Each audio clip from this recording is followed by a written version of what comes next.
Hello and welcome to this best of three series between Czarix and Berserk. Also welcome to the second semi-finals of Warhammer League 2. Be sure to like and subscribe for more games and let's get into it. So we have a Norsca mirror here, which is again interesting because we have to go very technical when it comes to the Norsca mirror. Okay, Throg, come on. Okay, that was a very short speech. Very nice of you, Throg. So, on the side of Czarix, we have Throg, which is an interesting pick, but he is a super good anti-large fighter, which is focused on specifically killing stuff like skin wolves. He does not die easily, or at least pretty easily, let's say, to stuff like skin wolves. And we have a skirmisher core from the side of Czarix, as well as a couple of marauder hunter javelins. And a first summon is going to be immediately Riders of the Mighty Serpent. From that, we have a couple of marauder bearmen for the front line, basically to hold for the hunter javelins to actually get the main damage into the opponent's side.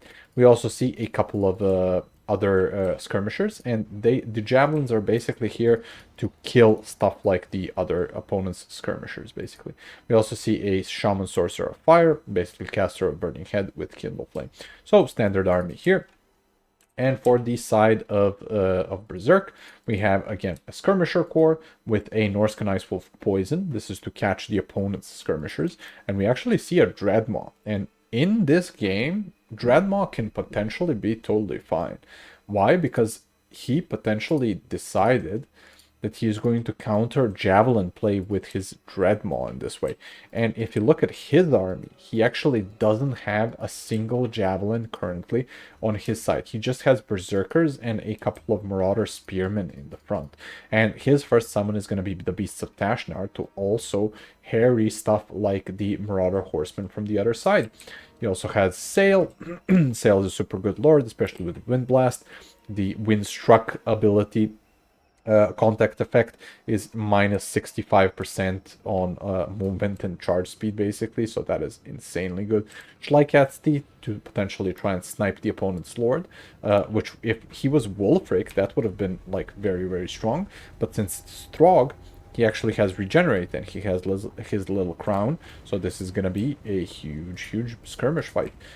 For the start of the skirmish fight, seems like Czarix is getting a bit of a better trade, and this is a very technical fight, right? Because if you, even though it looks like very memey that horsemen are just going being back and forth, right? It really does depend on when you shoot and what you shoot with. So if the javelins have pretty good accuracy, even the moving horsemen, if they don't move to a different side when they're being shot at, they're gonna have a problem dodging stuff. And so far, it seems that Czarix is having the better engagement when it comes to the horseman side. We see actually a use of the Schleikatsteed go into the caster, because he knows that the caster potentially is the problem for stuff like Bearmen, stuff like Berserkers. And this is a classic thing from Berserk and Chosen so far. They really love their Marauder champions, man. They always love them. Oh, nice. Windstruck comboed with the Dreadmaw on summon basically KOs this unit. And, oh, they are terror routed. Oh, that's the thing. I thought they broke, which would have been weird. But they basically terror route. We see the teleport from the Dreadmaw, and it's going to burrow in a second there, because Throg is going to come in and start clapping it otherwise. Yeah, struck, it's going to go underground. Other than that, it seems that he's going to actually be triple capped, which is very good for the side of Czarix. He is putting a lot of pressure onto him, and with the retreat and screening out the Beasts of Tashnar, this is going to go even better for the side of Czarix, because losing the Beasts of Tashnar to nothing, and they're frostbitten now from the Norscan Ice Wolves, just hitting one of the two dogs. Oh, this is quite unfortunate. If he loses the Beasts of Tashnar, this is a very bad trade, and he can potentially just turn around now to try and potentially fight the Norscan Ice Wolves, but he's going to try and screen them with the horsemen, and definitely Czarix should now try to go back. But we actually see a double spell cast to get rid of this unit, and a burning head basically in that order there just to go through the horsemen and the beasts of Dashnar. Very nice burning head. Very unfortunate it kind of went to the side, but it seems that these berserkers are still going to go through it. So very, very well played and very fortunate arcing of the burning head. Currently, the worm is doing basically nothing, which is understandable. It does not have much to do. Beasts of Tashnar are kind of broken, and they, even though if they come back, which they probably will, they have relatively good leadership, they're not going to be as useful just because of the damage that they have sustained so far. When we look at the side here, it's just a Norscan Ice Wolf, Norscan Warhound trying to go for the side to potentially compromise the Marauder Javelins. And if Czarix summons in something like a, I don't know what he would be saving up for, like a Femir or something, or an Ice Wolf. Oh no, Marauder Ice Wolf Chariot is a great pick here, because he sees from the side of Berserk that Berserk basically has just one Skin Wolf and a couple of the Horsemen who are very tattered at this point. I don't know about this charge here though. He just charges in to stop them so the Throg can continue fighting, and it's time of the Zug-Zug, right? It's time of the Caveman Bear Club going in one into the other. Very nice dodge from the Burning Head from the side of Berserk. He basically comes back with both the Berserkers and the Marauders, and this Burning Head actually goes into his own units, so it's a lot of friendly fire too, and not even small amount, like, right, it goes into 2 units here. So the main thing is going to be these Marauder champions, and if they get Shrek'd, this is a huge problem. But a very nice defense from the side of Berserk, having the Skin Wolves basically ready to go in and potentially fight. But what is that, you say? You say there are Marauder champions, Marauder javelins, and also horsemen shooting into the Skin Wolves as a potential.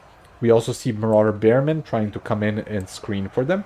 And if the chariot goes out, that is perfect timing. Ooh, very nice dodge of the unburrowed teleport from the side of Czarix. And he did the damage, man. He did the damage with the Marauder Ice Wolf Chariot, basically going and 50%ing this entire blob. If we look at to the other side, this is just a micro tax currently. Like, he's winning all of the fights here. He's running with the little Hunter Javelins and with the Horsemen, but he is currently winning this side of the engagement just because these guys can also shoot and move. And if the Javelins actually live and just post up right here, they're gonna have a field day just killing everything that is on this side. Though, if we look at both sides at their current state, it does look like potentially the side of Berserk has more units that are more operational at this point. We also see the Dreadmaw going under, so he's going to be refocusing and getting up somewhere, just because also the higher quality units are here, right? You see Skin Wolves and Marauder Champions. Well, what do you see from the side of Czarix? You just see Javelins and Marauder Horsemen. Like, he does not have a proper front line, right? Because look at this. This is Berserkers fighting Bearmen, and then Bearmen fighting some random stuff. So he can potentially just be pushed back into his spawn and then win from there. It really does all depend on this, but the thing that he does have a lot is time, right? And this is quite unfortunate. The Marauder Ice Wolf Chariot basically got stuck here and is doing no damage. It did nice on the first charge, but them getting destroyed can potentially even spell the defeat of Czarix here. Again, Dreadmaw coming in. Oh, that would be a juicy on Burrow if it gets there. So 3, 2, 1, and come on, don't blue ball us like this. This is such a perfect on Burrow into the Horseman. Come on, you can do it. Also, Throg, basically, oh my god, that's such poor value for that guy. But it seems on the right side, it is turning around a bit, especially with the new summoning of the Skin Wolves. Skin Wolves are kind of fighting off and beating the other Skin Wolves and the Berserkers now, finally. But if you look at the forces of Czarix, they just look pretty tattered. I don't see how potentially Czarix can get out of this situation, especially with Throg falling behind so far. Oh, that was a swing and a miss into nothing. Unfortunate. We also see the Bearmen kind of leading away a double part of the units. Oh no, Sail! What happened to Sail? Did he overcast himself to death? Yeah, potentially he did. There is still the cast from there. If he can potentially snipe Sail, while keeping Throg alive, which these Beasts of Tashnar will probably be able to do for the Berserkers. That is a potential avenue of destruction. I need to double check their thing. Okay, so it is currently a triple cap for the side of Berserk, but Sail, man, Sail is... I am nervously watching Sail here. If he overcasts potentially one more spell, he can just die and just throw the game, right? Beasts of Tashnar are going to be able to clear this up, and Throg is actually back. He was not chased off the battlefield. So there is still very much potential for both sides, especially because these Kin Wolves are absolutely going to wreck everything here. But still, there's... Oh, no! Okay, he did not overcast that one. He just casted it to clear out the Bearmen, which is very unfortunate cast, especially when the Beasts of Tashnar are just coming into this side, right? Beasts of Tashnar, casted by the Windblast ability, would have actually done a bunch of damage here to him. And Throg, man, he's just tired, he's exhausted, he has been given an attack order to come up across the entire map to try and beat these Berserkers into the ground. Man, he's gonna have a tough time. Very nice charge into the back from the Skin Wolves into the Kurgan Horsemen. There was some weird... I think he clicked and then he clicked away again.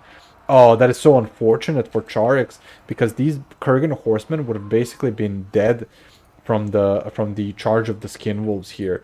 That is quite the unfortunate misclick of the follow-up. Also, man, these Marauder champions being absolute Giga Chads, just holding into infinity, and Czarix is at least back on the board with one of the objectives. He needs to unsummon the back side here. Definitely. Oh no, he moves away. No, where are you going, Marauder Horseman? Throg being back, he actually kills the Kurgan Horseman. Very nice from him. And it seems to be now a scrap. Oh my god, if he sees Sail, Sail's really playing with fire here, man. If Sail dies, I think it can just turn around.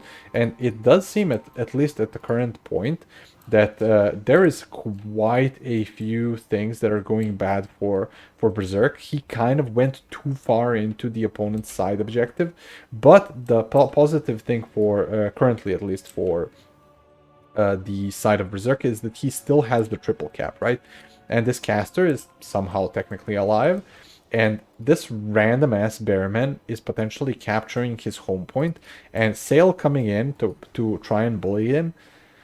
Ooh, man, this is a bit risky. If they turn around and start clapping Sail's ass, especially because he has just 36, he can potentially be killed by something random as a Bearman. And finally, Czarix actually captures the objective, so he is kind of back on the board. Currently, Berserk is holding 2.2k supplies, which is very, very weird. Especially considering that he still has a bunch of units that he can potentially summon, right? So I think he's just feeling under pressure when it comes to Sail and not summoning in anything and potentially wanting to defend himself on the two objectives here.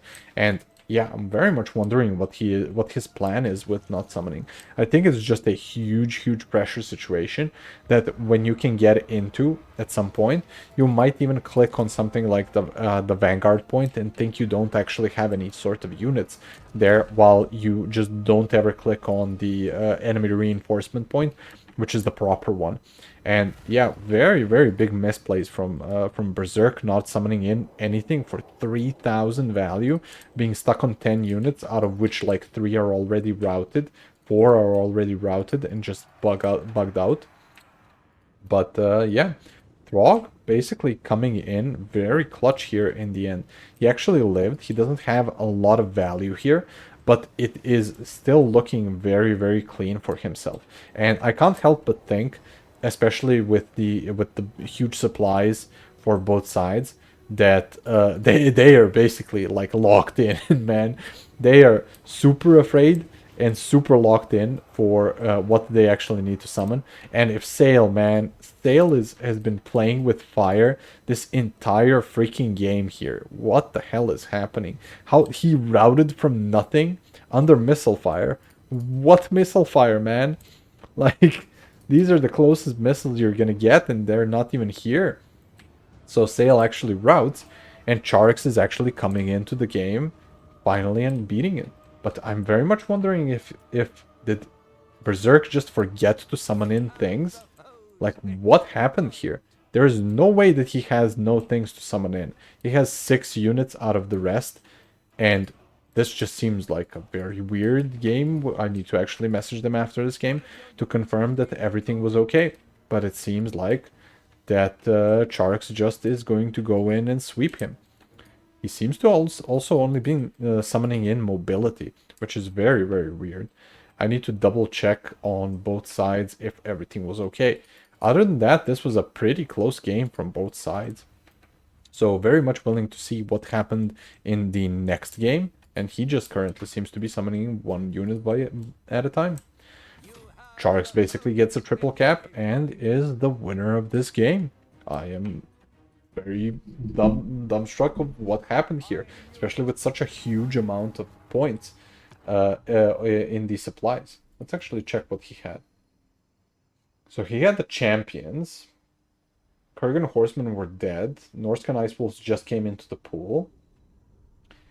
You know what? There might have actually been a bunch of shattered units that we just weren't seeing in this entire game.